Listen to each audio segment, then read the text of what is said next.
Hello everyone, my name is Hardik Raj Singh and my teammate name is Harshvardhan Prajapati, and today we are going to explain our MT project, which is a hand-operated vehicle for disabled person. Idea of creating this project is to help disabled person who have lost their legs.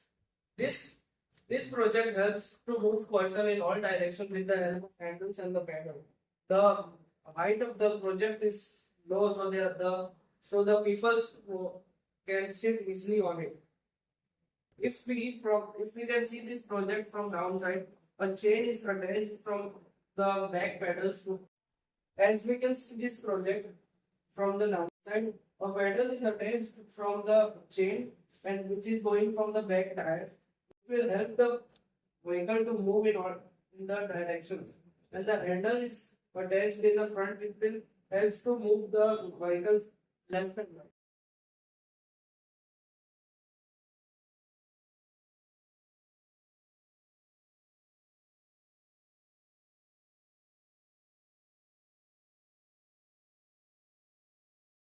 Future aspect of this project is we can add brakes in this vehicle so the person sitting over there can easily stop.